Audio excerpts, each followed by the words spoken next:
first time I've Oh, that's right. You don't watch your stuff. I was in a movie and I have never seen it. What movie? Not Another Black Movie. You were in that film? Everybody went. They bought it. I saw it for the first time. Only a little bit of it. Maybe a month ago, and I told Jay, he was like, I can't believe you just now seeing it. And then when it got to my part, I'm like, I cannot watch this person. Oh, so this is going to be fun. Yes. Everybody usually has anxiety about it, but most of the people who do this usually find that that it wasn't as bad as they thought. It's usually the anxiety. I've had people cancel 3 times, come on the 4th time, and then go, oh, it wasn't that bad. I don't know what I was procrastinating about. So I didn't even know I had to watch myself. That's the show. I thought we were hanging out. Oh, we are hanging out after. There we go. That's the new little logo. I may or may not keep it. If you got over 50 of those spray-painted Rest in Peace t-shirts, you know the ones I'm talking about, the airbrush ones? And it's always a fucked up picture on the front.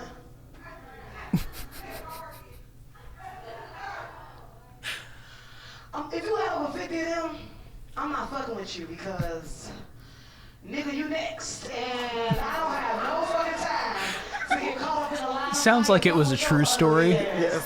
Like you went home with a guy and you just saw these on the wall? Yes, and I had, it used to be so funny because when I grew up kind of sheltered. Yeah. But I went to an all-black school and all my friends' parents were lawyers, doctors, so I had no concept of like white supremacy like in action. So I was just like, everybody's like this. Oh, so then wow. I had a phase in my life where I'm like, I want to do hood shit with my friends. And then that came with hood dudes. And I was put in some positions that I had never experienced. Wow. I'm like, your friend died again? Again? Like, no, a new friend. A new friend. Oh, wow. So then I used to unleash the dragon all in my goddamn car, Cisco. That's something I never even thought about when I saw like blinged out jeans when that was a thing. I don't know if it still is, but I think so. They still putting their nuts in their back pocket. And these damn things I'm on. not even fucking with men who are in better physical condition than me. I'm serious. Fuck that. I look like my mom. Nigga, I'm not gonna die first. And next thing I know, you 77 years old with Miss Pearl all up in my motherfucking house. And this old bitch done did my house over, putting maple cabinets in. And you tricking up on her with my life insurance money. And you ain't even buying regular trick shit like Gucci heels. You buying like Look at my ex-boyfriend in the back smiling at me. yeah. I would kill you. It's like she's just joking. This is all for show. Squeeze his dick with my ghost hands. Okay, look, he looks so scared. Look at he is not laughing. That's a We gotta smile. We gotta smile. That's a fake. He's like, what did I get Imagine into? watching your girlfriend say these things on stage. She makes my food. He better hop in a hole with me. Just imagine you pay your life insurance all them years, and now he in the strip club eating young ass with your money. Got to be an unhealthy nigga for me. Made it sound like a Motown song all of a sudden. James Brown. That was a great line. You're trash, not my fault. You did.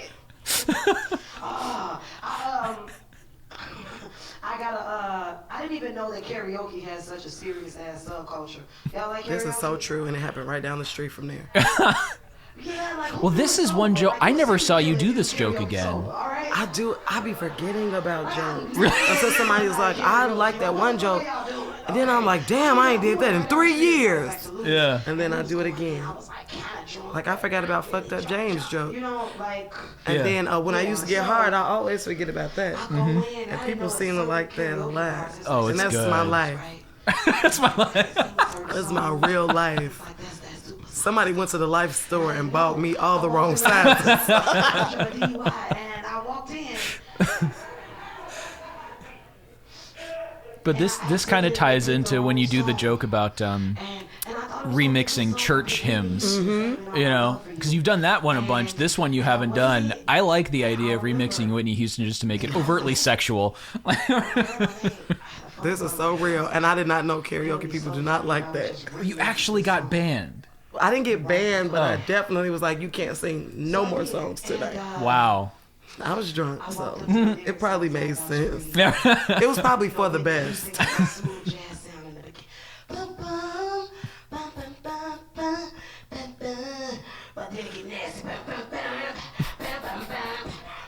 Why am I like this? And I walk up to it with my remix in my head, and I start singing. I'm like, I know what you're doing. You get some dick. Ain't nothing wrong with it. We're all doing it. But tonight, nobody can hear Whitney Houston again the same way.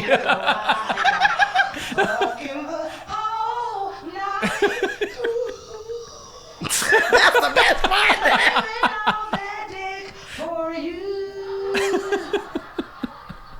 They put me out immediately. My picture's on the door now. When you walk past, you can just check it out. I turned 30 this year, and it seems like just yesterday, it was like, don't have sex, and that's like, bitch, where's the baby? So, Yeah, we're gonna get into this on the podcast for sure. That's another great line that describes the dilemma of that you're either a whore or a mother. Yes. Like you can't have or shades of gray in between. No shade. It's black and white when you have a cooter. Watch this. Show that up on a t-shirt. It's all black t-shirt with right. It's all black and white when you got a cooter. This must be my best. This must be your prime, right? That's what they tell you, ladies. They say 30s is your prime. You get to live. You just go walk down the street, have an orgasm on yourself. Every day. Every second of the day. You're just gonna... So I'm gonna like get myself ready for my sexual freedom. That's how you become sexual. Do it with me, sexually free. That's it. What the hell? Sexual freedom. You're just riffing. Mom, what are you doing? Moms, what are you doing, mothers? Both of them. Sexually free. Also, this was like an hour and 15 minutes into your birthday extravaganza too. So like this was set number 3. Yeah. I do the most. Yep. I am so dramatic. Because if your blood don't want to go there, what the fuck I look like going there? Oh yes. You sick, Hennessy every night drinking bastard. You 37 years old, your meat crawled up like a damn... Someone's gonna help me out. Fuck you! Hell yeah! Who the fuck wants a gummy worm? It ain't even no good damn flavor. It ain't even red. It's like yellow or orange. And you just stand there with the orange gummy worm diggling. Hell yeah! I'm not sucking it out, kid licking until I die. And then I'll be licking all This is so good. It's the other side of like when men complain. When men complain about, whoa, you have a flat chest or something, you know, like, oh, you have a C-section scar and stretch marks, and it's just like, no, the other side of that is this. Right, this is here to stop you. This is a buffer. Yeah. To stop you from ruining your own life.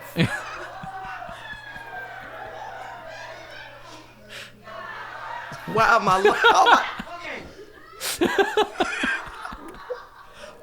people paid to see this. Oh my God, I'm so sorry, You everyone. packed it too. Like, I'm so sorry, everybody. Fellas, if you ever ask a lady to suck you hard, make some noise. Cut the lights off. I'm gonna beat all these lying asses. You liar. Shut me hard. Oh my God. Shut me hard. Excuse me, can you do me? I know I'm supposed to be sexually pleasing you, but can you set me hard? I know it's supposed to be comfortable. Why am I harassing people? it's so good. I think it drives the point home. I swear, men that ask women to suck them hard are the first men on Facebook talk about they hate makeup. Like, all these opinions from a 36-year-old with ED. Whoa! It's a good line. With erectile dysfunction. Men not even that interested to deal with one with erectile dysfunction. Who does that? Oh, and we got a witness in the We have a support group for that too. You get a bag of gummy worms. All orange. Improvised callback. Very nice. My mother's here. Yeah. Oh, you refer to that. This is coming up. This is so good. I can't believe she still claims me. That my mom was laughing so hard about. Get me high. Because now I can only see my daddy asking her that. I said this in front of my mother. Yep.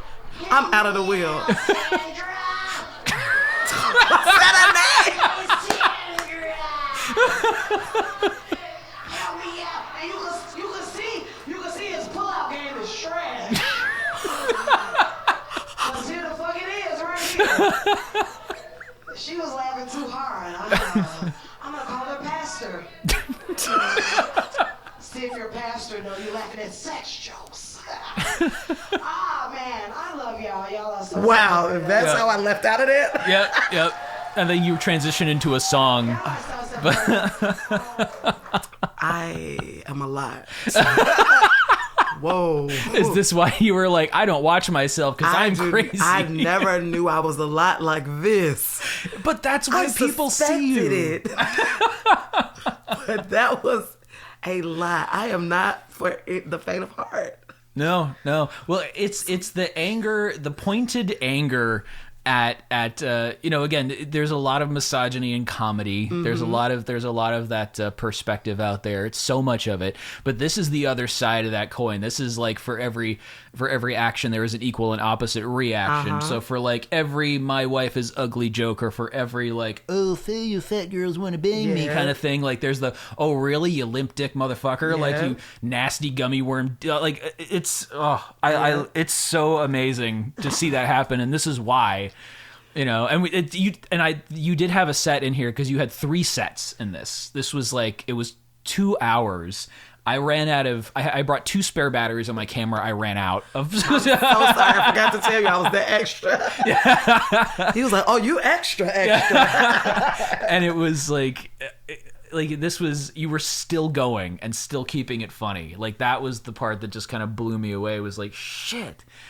I mean, you had a couple of breaks, but you were just like all the material, and that was, whoa. It was a crazy night, but like Jen and I were so tired afterward. I know, because it was so long, and this is the format that I want to go to when it comes to doing comedy, because I feel like I see comedy all the time. I get bored with the same old.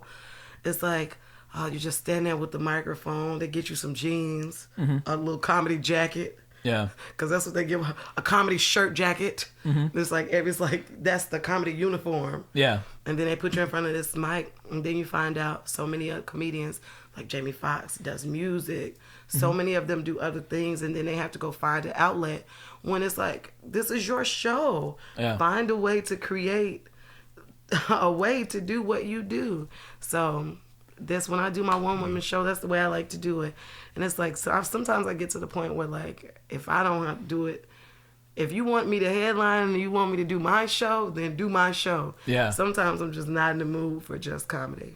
Yeah. Sometimes it's like, well, you were saying sing tonight. You were saying on the way over here, you're like, you just did a set for yourself, like 20 minutes straight up on family drama. Yeah. And it's like that. So many people, they forget that when your comedy is reality based, you're probably talking about something traumatic. Yeah.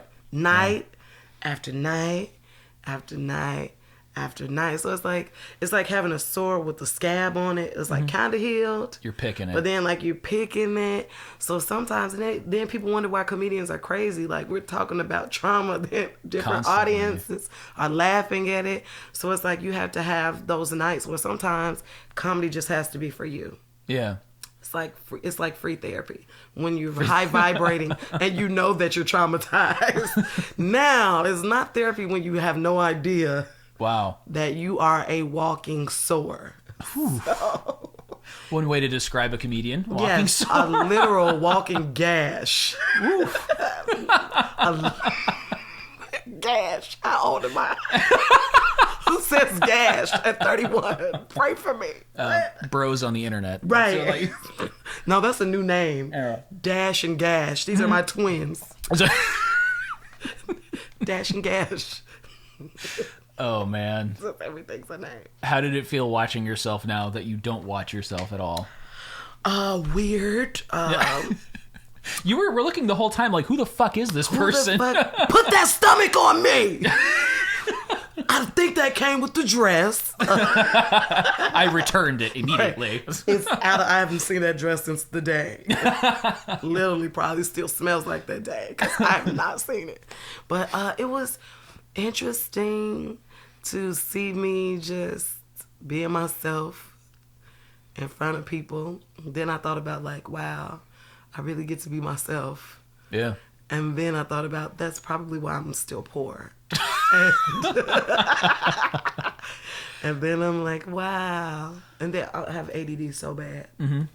Then I went to the background and I saw my friend that plays the sax. Yeah. I'm like, he is so talented. He has a mixtape coming out.